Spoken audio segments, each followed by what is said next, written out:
जय हिंद दोस्तों, Sandeep tricky math special YouTube channel में आप सभी का स्वागत है। बिहार पुलिस एग्ज़ाम 2024 जिसमें टोटल पोस्ट है 21,391। इस पोस्ट के लिए न्यू मॉडल सेट 11 है। 1 से लेकर 10 तक नहीं देखा होंगे तो इसके लिए प्लेलिस्ट बना दी है, वहाँ से जाकर आप सारी वीडियो एक एक करके देख सकते हैं। वीडियो स्टार्ट करते हैं और चलते हैं हम प्रश्न की तरफ। पहला प्रश्न है आपके सामने कि शिवाजी मुगलों की कैद से भागने के समय वे कौन से नगर में कैद थे? ग्वालियर, आगरा, दिल्ली और कानपुर। बताइए यहाँ पर 1 नंबर प्रश्न का सही आंसर कौन सा है। जो भी कैंडिडेट ऑप्शन नंबर बी के साथ जा रहे हैं, आगरा बता रहे हैं, बिल्कुल ही सही जवाब है। सेकेंड प्रश्न है कि ग्वालियर राज्य की स्थापना किसने की थी? चारों ऑप्शन देखिए और बताइए यहाँ पर सेकेंड प्रश्न का सही आंसर कौन सा है। तो ग्वालियर राज्य की स्थापना किसने की? तो राणोजी राव सिंधिया। इसका राइट आंसर है ऑप्शन नंबर डी। 3 प्रश्न है आपके सामने कि तैमूर लंग ने किस वर्ष में भारत पर आक्रमण किया था? चारों ऑप्शन देखिए और जल्दी से बताइए यहाँ पर 3 प्रश्न का सही आंसर कौन सा है। तैमूर लंग ने भारत पर किस वर्ष आक्रमण किया था? 3 प्रश्न का जो भी कैंडिडेट ऑप्शन नंबर बी के साथ जा रहे हैं 1398 ईस्वी बता रहे हैं, बिल्कुल ही सही जवाब है। नेक्स्ट यहाँ पर 4 प्रश्न है आपके सामने कि राज्य की विधानसभा के सत्रवासन के आदेश किसके द्वारा दिए जाते हैं? राज्यपाल के द्वारा, विधानसभा के अध्यक्ष के द्वारा, मुख्यमंत्री के द्वारा, विधि मंत्री के द्वारा। बताइए यहाँ पर 4 प्रश्न का सही आंसर कौन सा है। तो जो भी कैंडिडेट ऑप्शन नंबर ए के साथ जा रहे हैं, राज्यपाल बता रहे हैं, बिल्कुल ही सही जवाब है। 5 प्रश्न की संविधान की अनुसूची 6 में इनमें से किस राज्य में लागू नहीं होती है? असम, मेघालय, त्रिपुरा, मणिपुर। बताइए यहाँ पर 5 प्रश्न का सही आंसर कौन सा है। तो किस में लागू नहीं होता है, कौन सा राज्य को दर्जा नहीं दिया गया है? तो मणिपुर को। इसका राइट आंसर है option number D. Next question देखते हैं यहाँ पर 6 प्रश्न की गीता रहस्य नामक ग्रंथ किसके द्वारा लिखी गई है? बेहद इंपॉर्टेंट प्रश्न है, जल्दी से बताइए यहाँ पर 6 प्रश्न का सही आंसर कौन सा है। गीता रहस्य नामक ग्रंथ किसके द्वारा लिखी गई है? 6 प्रश्न का जो भी कैंडिडेट ऑप्शन नंबर बी के साथ जा रहे हैं, बाल गंगाधर तिलक बता रहे हैं, बिल्कुल ही सही जवाब है। 7 प्रश्न कि दक्षिण भारत के किस वंश के राजा ने रोम साम्राज्य में एक दूत 20वीं ईसा पूर्व में भेजा था? चोल ने, चेर ने, पांडव ने या चालुक्य ने। बताइए यहाँ पर 7 प्रश्न का सही आंसर कौन सा है। जो भी कैंडिडेट ऑप्शन नंबर सी के साथ जा रहे हैं, पांडव वंश बता रहे हैं, बिल्कुल ही सही जवाब है। चलिए नेक्स्ट यहाँ पर 8 प्रश्न है कि इंडियन नेवल एकेडमी कहाँ स्थित है? मुंबई में, चेन्नई में, कोचीन में और विशाखापट्टनम में। बताइए यहाँ पर 8 प्रश्न का सही आंसर कौन सा है। इंडियन नेवल एकेडमी कहाँ पर स्थित है? जो भी कैंडिडेट ऑप्शन नंबर सी के साथ जा रहे हैं, कोचीन बता रहे हैं, बिल्कुल ही सही जवाब है। इसका राइट आंसर है ऑप्शन नंबर सी। सेशन आप लोग को अच्छा लग रहा है तो वीडियो को लाइक अपने दोस्तों पर जल्दी से शेयर कर दीजिए। 9 प्रश्न है कि ऑक्सीजन के बाद सबसे अधिक उपलब्ध कौन सा मूल तत्व है? सिलिकॉन, कार्बन, सोडियम और क्लोरीन। बताइए यहाँ पर 9 प्रश्न का सही आंसर कौन सा है। तो ऑक्सीजन के बाद सबसे अधिक उपलब्ध मूल तत्व कौन सा है? तो सिलिकॉन है। इसका राइट आंसर है ऑप्शन नंबर ए। 10 प्रश्न है आपके सामने कि डायनासोर का काल आज से कितने वर्ष पहले था? चारों ऑप्शन देखिए और बताइए यहाँ पर यह एक विलुप्त प्रजाति है डायनासोर, तो इसका कितने साल पहले का काल है? जल्दी से बताइए यहाँ पर 10 प्रश्न का सही आंसर कौन सा है। जो भी कैंडिडेट ऑप्शन नंबर बी के साथ जा रहे हैं, 18 करोड़ वर्ष पूर्व, बिल्कुल ही सही जवाब है। 11 प्रश्न है कि आर्टिकल 35A संविधान में कब जोड़ा गया था? बताइए यहाँ पर 11 प्रश्न का सही आंसर कौन सा है। तो 1954 में। इसका राइट आंसर है ऑप्शन नंबर ए। 12 प्रश्न है कि तमिलनाडु में मानसून के सामान्य महीने कौन से हैं? बताइए यहाँ पर तमिलनाडु में कब मानसून आता है। जैसे बताइए यहाँ पर 12 प्रश्न का सही आंसर कौन सा है। जो भी कैंडिडेट ऑप्शन नंबर डी के साथ जा रहे, नवंबर, दिसंबर बता रहे हैं, बिल्कुल ही सही जवाब है। जो तमिलनाडु है इसमें जो वर्षा होता है ये लौटती मानसून से वर्षा होता है। ऐसे सबसे पहले मानसून स्टार्ट होता है जून में, जो कि 5 जून से केरल से स्टार्ट होता है, लेकिन उस टाइम तमिलनाडु में नहीं प्रवेश कर पाता है। जब लौटती मानसून होती है नवंबर दिसंबर में, तो उस टाइम वर्षा होती है तमिलनाडु में। इसका राइट आंसर है ऑप्शन नंबर डी। 13 प्रश्न, कंप्यूटर की भाषा में 1 मेगाबाइट में कितने बाइट होते हैं? बताइए यहाँ पर 13वां प्रश्न का सही आंसर कौन सा है। जो भी कैंडिडेट ऑप्शन नंबर डी के साथ जा रहे हैं 10,48,576 बिल्कुल ही सही जवाब है। अगर इस सेशन का आपको पीडीएफ चाहिए तो इसके लिए टेलीग्राम ग्रुप बना दिए, जिसका लिंक इसी वीडियो के नीचे डिस्क्रिप्शन में मिल जाएगा, वहाँ से ज्वाइन करके इसका पीडीएफ डाउनलोड कर सकते हैं। 14वां प्रश्न है कि हिंदी के पश्चात कौन सी भाषा भारत में सबसे अधिक बोली जाती है। बताइए यहाँ पर 14वां प्रश्न का सही आंसर कौन सा है। तो कौन सी बोली जाती है, तो बंगाली बोली जाती है। इसका राइट आंसर है ऑप्शन नंबर ए। 15वां प्रश्न है कि संयुक्त राष्ट्र संघ की स्थापना कब हुई थी। बताइए इस प्रश्न का सही आंसर कौन सा है। बेहद इंपॉर्टेंट प्रश्न है, संयुक्त राष्ट्र संघ की स्थापना कब हुई थी। 15वां प्रश्न का जो भी कैंडिडेट ऑप्शन नंबर सी के साथ है 24 अक्टूबर 1945 बता रहे हैं, बिल्कुल ही सही जवाब है। 16वां प्रश्न है कि तुलबुल जल विद्युत परियोजना कहाँ पर स्थित है, किस राज्य में है। जल्दी से बताइए यहाँ पर 16वां प्रश्न का सही आंसर कौन सा है। तुलबुल जल विद्युत परियोजना ये किस राज्य में है। 16वां प्रश्न का जो भी कैंडिडेट ऑप्शन नंबर सी के साथ जा रहे हैं जम्मू कश्मीर बता रहे हैं, बिल्कुल ही सही जवाब है। जैसे कमेंट कीजिए कि तुलबुल जल विद्युत परियोजना ये किस नदी पर है। 17वां प्रश्न है कि आयुर्वेद के वैद्य चिकित्सा का भगवान किसे मानते हैं। बताइए यहाँ पर 17वां प्रश्न का सही आंसर कौन सा है, तो धन्वंतरी को। इसका right answer option number C. 18वां प्रश्न है कि शीतकाल में आपको भारत में साइबेरियाई सारस प्रायः कहाँ दिखाई दे सकता है। गिर अभयारण्य में, रणथंभौर अभयारण्य में, दाचीग्राम नेशनल पार्क में और केवलादेव घना पक्षी विहार में। बताइए यहाँ पर 18वां प्रश्न का सही आंसर कौन सा है। जो भी कैंडिडेट ऑप्शन नंबर डी के साथ जा रहे हैं केवलादेव घना पक्षी विहार बता रहे हैं, बिल्कुल ही सही जवाब है। 19वां प्रश्न है कि शिया मुसलमानों का पवित्र नगर करबला किस देश में है। बताइए यहाँ पर 19वां प्रश्न का सही आंसर कौन सा है। तो करबला किस देश में है, तो इराक में है। इसका राइट आंसर है ऑप्शन नंबर बी। 20वां प्रश्न है कि अवमूल्यन का प्रमुख लक्ष्य होता है। बताइए यहाँ पर 20वां प्रश्न का सही आंसर कौन सा है। तो इसका प्रमुख लक्ष्य क्या है, तो निर्यात को बढ़ावा देना, अधिक से अधिक के वस्तु को यहाँ से एक्सपोर्ट करना है। इसका right answer option number B. 21वां प्रश्न है कि निम्नलिखित प्रसिद्ध नर्तकियों में से कौन ओडिसी शास्त्रीय नृत्य शैली का प्रतिपादक नहीं है। बताइए यहाँ पर 21वां प्रश्न का सही आंसर कौन सा है। जो भी कैंडिडेट ऑप्शन नंबर बी के साथ जा रहे हैं पद्मा सुब्रह्मण्यम, बिल्कुल ही सही जवाब है। नेक्स्ट यहाँ पर 22वां प्रश्न है कि निम्नलिखित में से गर्म मसालों का मुख्य उत्पादक कौन सा है।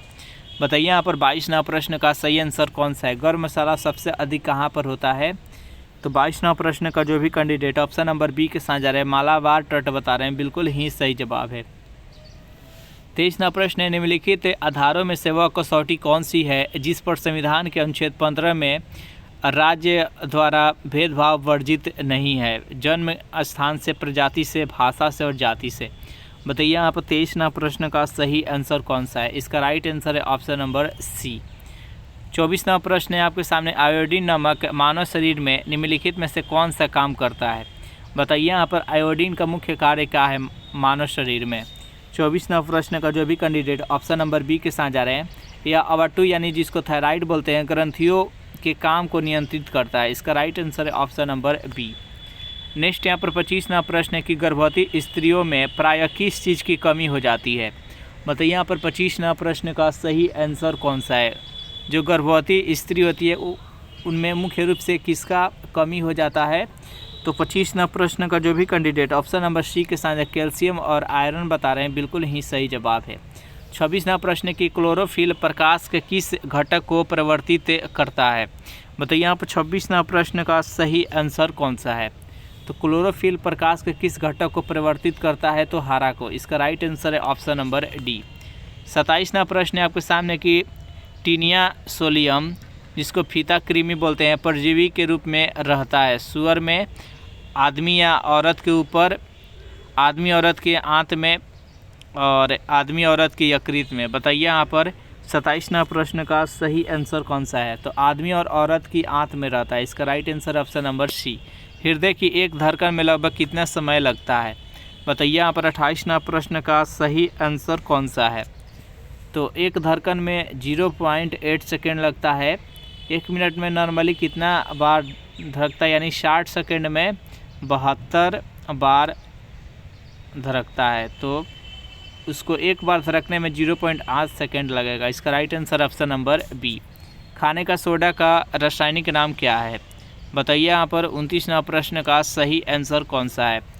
तो खाने वाला सोडा का रासायनिक नाम है सोडियम बाइकार्बोनेट, NaSCO3। इसका राइट आंसर है ऑप्शन नंबर बी। और धोने वाला सोडा का सोडियम कार्बोनेट है।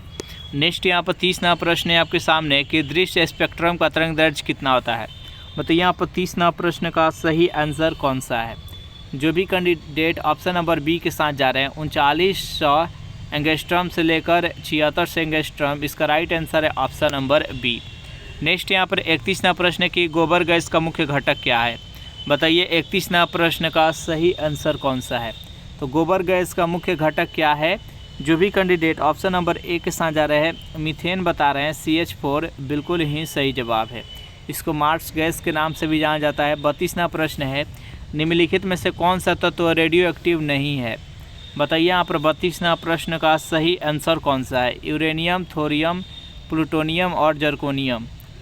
तो 32वां प्रश्न का जो भी कैंडिडेट ऑप्शन नंबर डी के साथ जा रहे हैं यूरेनियम, थोरियम और प्लूटोनियम, ये तीनों का तीनों रेडियो एक्टिव तत्व है, जर्कोनियम नहीं है। इसका राइट आंसर है ऑप्शन नंबर डी। 33वां प्रश्न है कि रडार के आविष्कारक कौन थे? बताइए यहाँ पर 33वां प्रश्न का सही आंसर कौन सा है? तो रडार के आविष्कारक कौन है? तो A.H. टेलर एवं लियो सी यंग। इसका राइट आंसर है option number D. Gandhi ji का प्रिय गीत वैष्णव जन तो डैश से किसने रचा है? बताइए यहाँ पर 34वां प्रश्न का सही आंसर कौन सा है? जो भी कैंडिडेट ऑप्शन नंबर ए के साथ जा रहे हैं नरसिंह मेहता बिल्कुल ही सही जवाब है। यहाँ पर जो 35वां प्रश्न है बेहद इंपॉर्टेंट प्रश्न है, बार बार एग्जाम में प्रश्न पूछे जाते हैं कि पटना उच्च न्यायालय की स्थापना कब हुई थी? बताइए यहाँ पर 35वां प्रश्न का सही आंसर कौन सा है? तो पटना उच्च न्यायालय का स्थापना 1916 ईस्वी में हुआ था। इसका right answer option number A. 36वां प्रश्न है कि भारत का सबसे प्राचीनतम संगीत यंत्र क्या है? बताइए यहाँ पर 36वां प्रश्न का सही आंसर कौन सा है? जो भी कैंडिडेट ऑप्शन नंबर सी के साथ जा रहे हैं बीड़ा बता रहे हैं बिल्कुल ही सही जवाब है। 37वां प्रश्न है कि रॉयल सोसाइटी ऑफ लंदन का फेलो बनने वाला 1918 ईस्वी में भारतीय कौन था? बताइए आप 37वां प्रश्न का सही आंसर कौन सा है? तो श्रीनिवास रामानुजम। इसका राइट आंसर है ऑप्शन नंबर ए। 38वां प्रश्न कि अंग्रेज़ों ने भारत में अपनी पहली फैक्ट्री कहाँ स्थापित की थी? बताइए 38वां प्रश्न का सही आंसर कौन सा है? तो अंग्रेज़ों ने भारत में अपनी पहली फैक्ट्री कहाँ पर स्थापित की थी? जो भी कैंडिडेट ऑप्शन नंबर बी के साथ जा रहे हैं यानी सूरत बता रहे हैं बिल्कुल ही सही जवाब है। 49वां प्रश्न है कि बिहार में पहली बार निर्वाचित लोकप्रिय सरकार कब बनी थी? बताइए यहाँ पर 39वां प्रश्न का सही आंसर कौन सा है? तो कब बनी थी? तो 1937 में। इसका राइट आंसर है ऑप्शन नंबर डी। 40वां प्रश्न है निम्नलिखित में से कौन सा मृदा कपास की खेती के लिए अधिक उपयुक्त है? काली मृदा, लाल लेटराइट और पर्वतीय। बताइए यहाँ पर 40वां प्रश्न का सही आंसर कौन सा है? तो कपास की खेती के लिए सबसे उपयुक्त जो मिट्टी है वो काली मृदा है। इसका राइट आंसर है ऑप्शन नंबर ए। 41वां प्रश्न है कि निम्नलिखित में से कौन सा सबसे अधिक मुस्लिम जनसंख्या वाला राष्ट्र है? सऊदी अरब, बांग्लादेश, ईरान और इंडोनेशिया। बताइए यहाँ पर 41वां प्रश्न का सही आंसर कौन सा है? तो इसका राइट आंसर है ऑप्शन नंबर डी, इंडोनेशिया। 42वां प्रश्न है कि सामान्य प्रयोग में आने वाला मसाला लौंग कहाँ से प्राप्त होता है? जड़ से, तने से, फूल की कली से और फल से। बताइए यहाँ पर 42वां प्रश्न का सही आंसर कौन सा है? जो भी कैंडिडेट ऑप्शन नंबर सी के साथ जा रहे हैं फूल की कली से बिल्कुल ही सही जवाब है।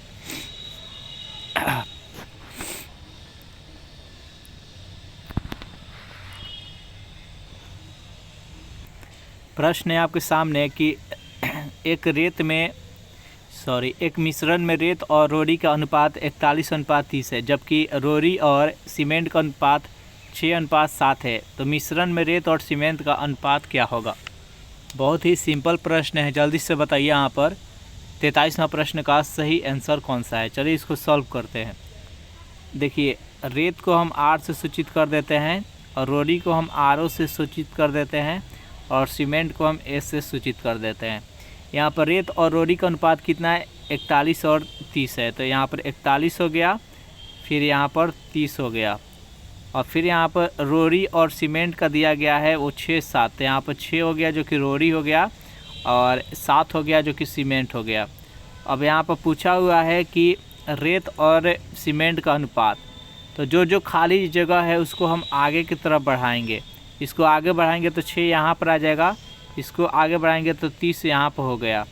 और 2 का अनुपात पूछा है रेत और सीमेंट का, तो रेत कितना है तो 41 और गुने में 6 है, और सीमेंट कितना है तो 30 और 7 है, तो यहाँ पर 30 और गुने में 7 हो जाएगा। अब इसको कट करेंगे तो 6 5 30, तो 41 ऊपर हो जाएगा और नीचे 7 5 35 हो जाएगा, यानी 41/35 इसका राइट आंसर हो जाएगा, ऑप्शन नंबर बी। नेक्स्ट यहाँ पर 44वां प्रश्न है कि भारत में अंग्रेजी का पहला समाचार पत्र किसने शुरू किया था। बताइए यहाँ पर 44वां प्रश्न का सही आंसर कौन सा है। जो भी कैंडिडेट ऑप्शन नंबर सी के साथ जा रहे हैं, JA हिक्की बिल्कुल ही सही जवाब है।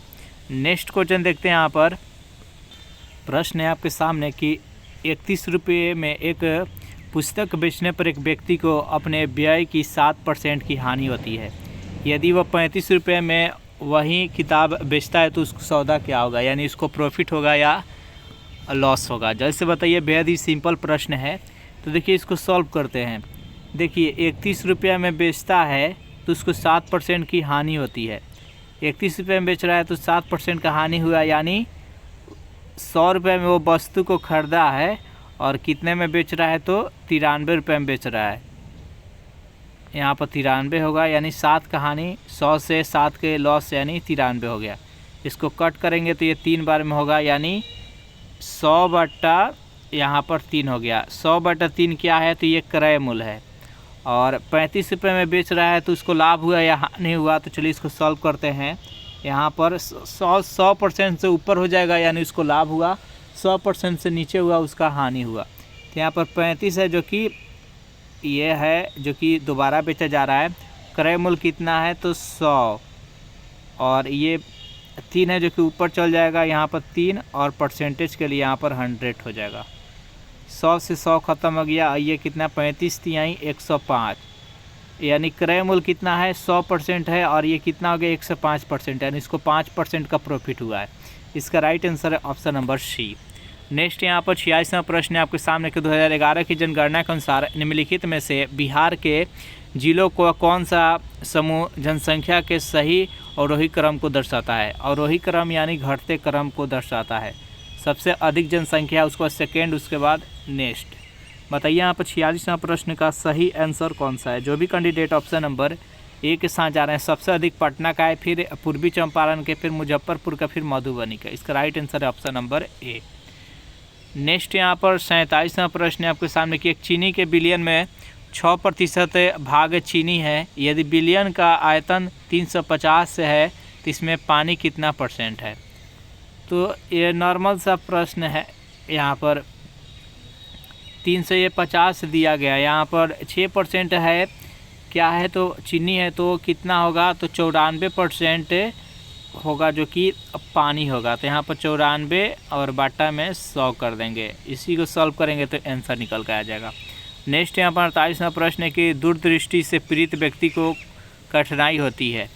जो दूरदृष्टि दोष रहता है उसमें दूर की वस्तु उसको साफ साफ दिखाई देती है, लेकिन निकट की वस्तु उसको साफ साफ दिखाई नहीं देता है।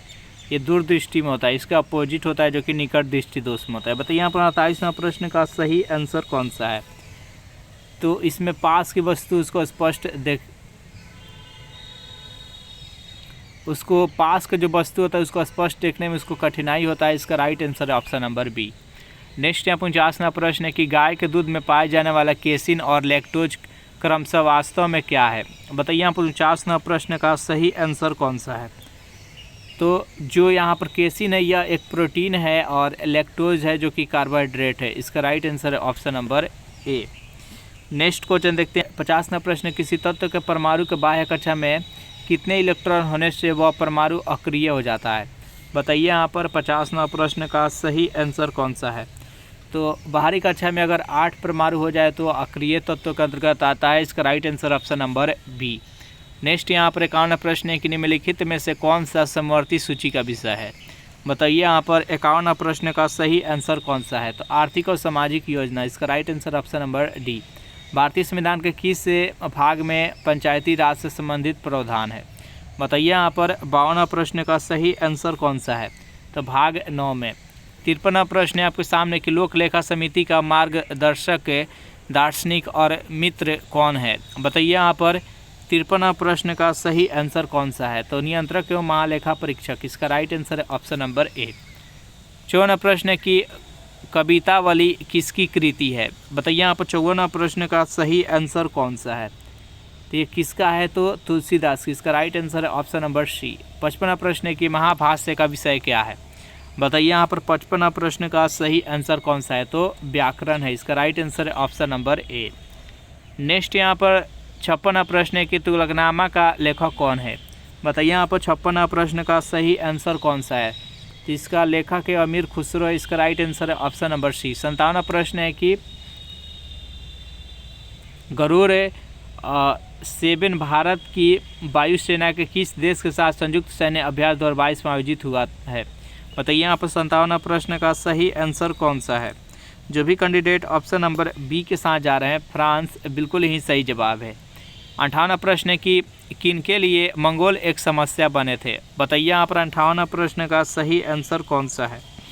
जो भी कैंडिडेट ऑप्शन नंबर सी के साथ जा रहे हैं, बलवान और अलाउद्दीन खिलजी, बिल्कुल ही सही जवाब है।